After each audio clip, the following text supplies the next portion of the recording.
Sup fellow new kids, this is FMeister94 with my review of South Park Season 22, Episode 8, Buddha Box. Please note two things. This is my personal opinion, and obviously there will be spoilers. With that said, let's get down to review.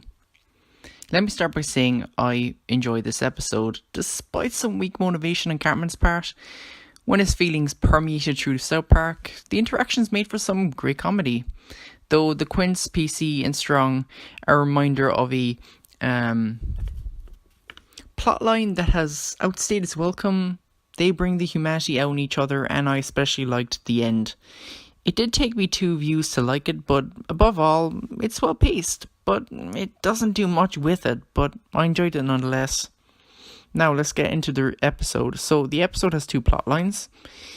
Our A plot, Cartman gets diagnosed with anxiety and the popularity of Buddha Box spreads through the town. Our B plot, as the pressure of hiding and taking care of the Quince gets to be too much pressure for the two, PC and Strong try Buddha Box, which leads to the Quince going missing. The episode concludes with them accepting blame for losing their kids and trying to get the Buddha Boxes banned, but then realise everyone is on their Buddha Box, so they take the opportunity handed to them, enjoying spending time outdoors as a family. Now let's get into how I'm going to structure this review. So I will start by saying what I liked about it, then what I disliked about it, then give my conclusions and end it with a score. Let's begin with the positives. So in terms of the story, it was well paced. I really think the seed of the Buddha Box was well paced. They were sewn very well. The story was interesting and engaging, except Cartman's motivation was really weak. But it was a nice premise that was a result of the previous things that happened this season. So let's discuss the characters that the episode revolved around. Cartman was pretty funny, regardless of some weak motivation. I like that all that happened drove Cartman just wanting one-on-one time with his phone. Without people interacting with him in his day-to-day life. I quite enjoyed his mocking imitations as he's talking about them, to his therapist, whose wife Cartman caused to shoot herself. Like, that makes me think the therapist diagnosed Cartman with anxiety to spread anxiety diagnoses around South Park to make him money. Is that what he was trying to do? And of course, our Cartman deduces all the bad things have to do with Black Panther not being as good as everyone says it was. What I like about the Buddha Box and Buddha Box in general is that it's just a way of avoiding problems. It's not a solution. And in our materialistic society, doesn't the cardboard box have so much meaning? Online shopping to fill the void in your life, a distraction of sorts. But it's never a solution. And it makes so much sense that, just some narcissistic asshole, after emptying the contents, would pitch to his cronies, do you remember that Google Box thing that people had a laugh about and forgot straight away? Let's take that idea, turn it into a box over the head, give it noise cancelling. Instead, the phone is handheld and projected in front of the face via Bluetooth. Bada bing, bada boom, a way for people to have one-on-one time with their phone. Also, let's be honest, the logo is freaking awesome. The box, fits perfectly over the Buddha's head, and the phone fits perfectly in Buddha's hands. Train and Match genius just never stops surprising me. That was the main highlight of the episode. I found Cartman, with the Buddha Box on and nearly taking a piss on Craig was pretty funny, and how Cartman sowed the seeds by bringing up Craig's anxieties brought by Tweak's neediness. And later in the soccer match, we see Craig with his Buddha Box. When Cartman got sent to the principal's office for wearing his Buddha Box, Cartman shines a light on PC's anxiety from his, co-parenting situation, though he's not aware of it, but he's able to tell he's anxious or whatever. Then when Cartman, is, after leaving in the umpteenth goal, and Token has had enough, we see even Token's dad has a Buddha Box. I really like how later at the group appointment with the therapist, the different concerns both show like Leanne's blame for herself for Cameron's anxiety. Tweak is concerned about Craig, and Token is, realising, what a waste of time this whole thing is. All the reactions really suit their characters. As for PC Principal, I felt for him. The episode revolves around him getting pulled in and pushed in at strong woman's whim, It's funny that Cameron's prodding at his insecurities, has him, buy a Buddha box for himself and Strong. But of course, you can also feel sorry for, Strong as well, But at the same time, I don't know. She feels like she's kind of just honestly taking a bit of advantage of him, and just not really... I feel more sorry for PC in the situation, to be honest. And despite how strong, she is, she gives in and hoping, and in so doing, which results in the PC babies escaping.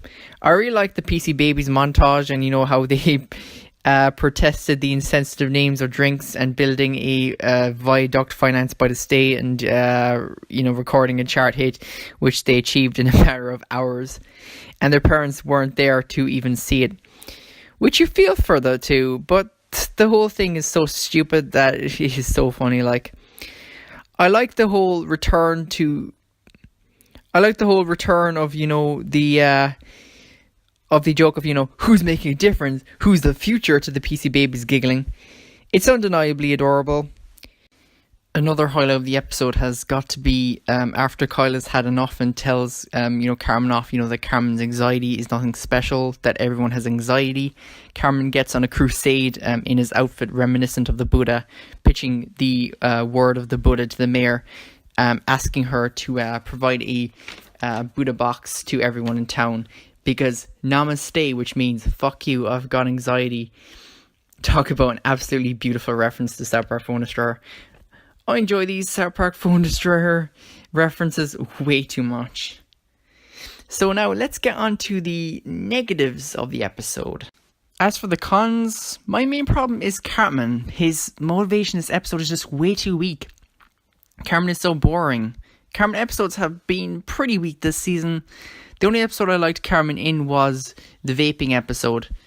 I liked how Carmen punched Butters in Kyle's honour, and he framed their dealer for killing a hooker with Butters as his accomplice. But putting episode up against episode, Carmen here has no substance. He's just whiny, nothing more.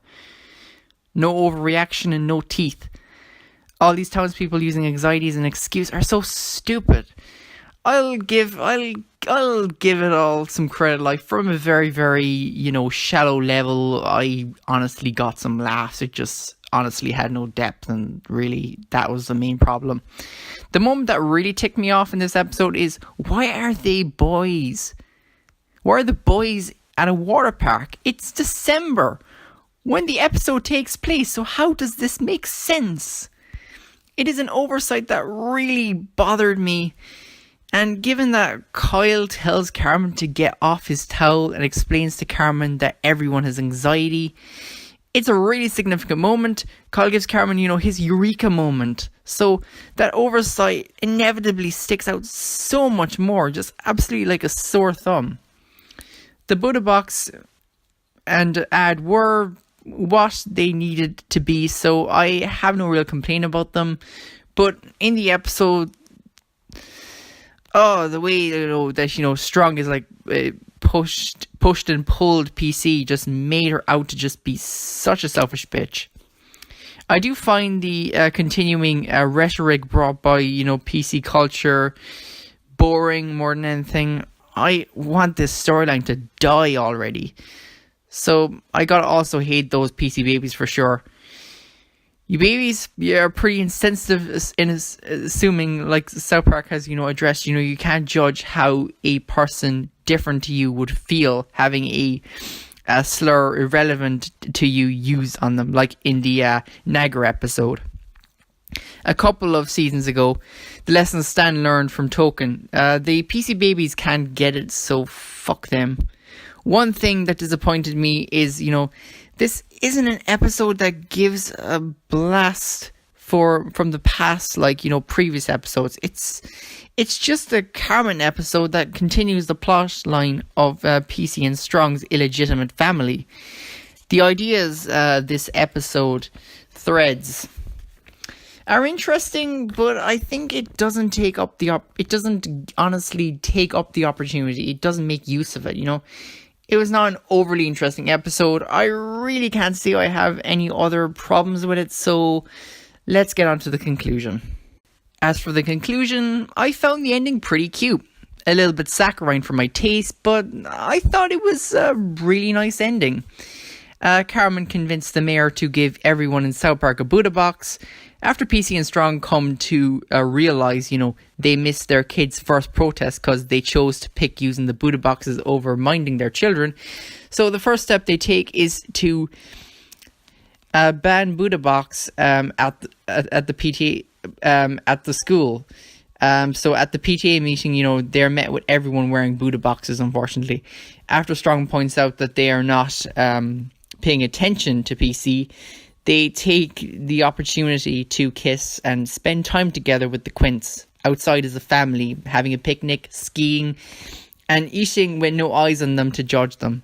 An opportunity where they can finally act like themselves. The song choice really fits the scene perfectly, which was Today by Brad Paisley, I think. The song choices this season really have been spot on this season. What are my final thoughts on this episode? I found Carmen pretty uninteresting and just underutilized. Don't get me wrong, there's some funny moments, but seriously, such a missed opportunity, you know. Again, yeah, I have to admit, he serves his purpose. I love the Buddha box. I empathize with PC and Strong. But though Strong has kind of just been treating him like, you know, absolute shit. You know, Craig giving into the Buddha box, and Tweak worried about everyone was so stupid. Token was pretty funny. Though the water park pool thing is so stupid. It's December. Why would they put it in there? PC babies are smart ass hypocrites, but they're cute, so I can't be too annoyed. Overall, it was an enjoyable enough episode. So I give Buddha box. Now, I really just thought it just didn't really have as much interesting things to say as other episodes. So yeah. So I give Buddha box a grand score of 7 out of 10. So finally, that's my review / summary of Buddha box. I'll be doing another review for the next episode soon, so if you enjoyed it, let me know what you guys thought of the episode in the comments section down below. If you guys would like to be notified of when I post my next review, consider subscribing to the channel and ringing the notification bell. If you would like to watch some SPPD gameplay, I stream the game SPPD on Twitch. The link can be found in the description down below. So until next time, fellow new kids, you take it easy. Goodbye.